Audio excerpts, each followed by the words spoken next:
Hey, it's Clay Trader, and this will be a video chart on Bitcoin. We will take a look at the daily time frame. Now, this is a little tricky to do because the market's always open, it's always moving, so this chart will change, even as I talk. But what I want to mainly address here is the big overlying question that is rightfully on people's mind, and that has to do with over the past couple of days. Not that long ago, the price was up there, and since then it has made a pretty big pullback all the way down to where it is now. In fact, today at one point it was down that far. So that does lead to a logical question. Is this the start of something bigger in terms of the price pulling back? And I'm not going to use the word crash, but the price has made a big move upwards.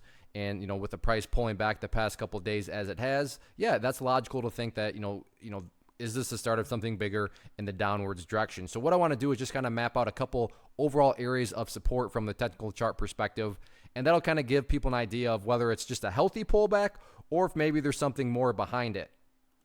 The first key area of support is just simply where the price finally bounced today after quite a drastic pullback, and that's right here around the and keep in mind we're talking about over 2,000 here, so a few dollars here or there, but that's right here at the 2045 mark. Let's just call it 2050. So 2050, again, that's right where the price bounced, during the big pullback. So there were some buyers down there. So that would be what I'd consider the, first level of support and the ideal level. I mean, hey, Clay, what would make this chart look the absolute strongest going forward? If the price can hold above 2050, that would certainly be a great scenario for the bulls. Now, if the price falls below it, am I saying that everything's ruined for Bitcoin? I'm not saying that at all. That would just be that best case scenario.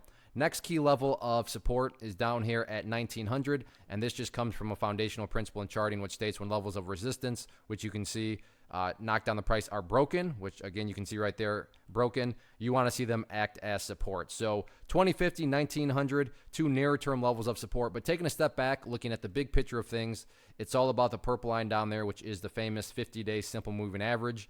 And keyword there being moving. So as time goes by, this line is just going to continue to move its way upwards like that. And maybe you're thinking, hey, look, that looks like a trend line. Yeah, I would say that's a very logical way to look at it. In fact, I like to call moving averages trend lines for lazy people, because if you don't want to bother drawing a trend line, well, that moving average is going to quote unquote draw the trend line for you. So case in point, a very simplistic way to kind of measure how is the move doing health-wise, this here being the move. Well, simply put, as long as the price stays above that purple line going forward, then the bulls are in full health. There's nothing wrong with prices pulling back. Case in point right here. Here was a little bit of a pullback in the price, but that proved to be very healthy as the price broke out from there. So no prices can go up every single day. But again, big picture perspective, as long as the price stays above that purple line, then the bulls are in full health. The bulls are in full control. No questions asked.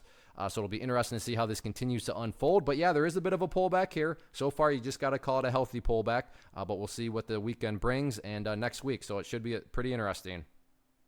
One of the biggest questions that I get is, hey Clay, how do you find the stocks that you trade? So what I've done is put together a free resource guide where I talk about the tools that I use to locate stocks that I find interesting and think may have potential. So if that sounds like something that could add value to you as a trader, then click on the image that is up on the screen right now and I will email you the guide. The guide itself is very short and to the point, and best part, it's completely free. Thanks for watching the video. Let me know if you have any questions.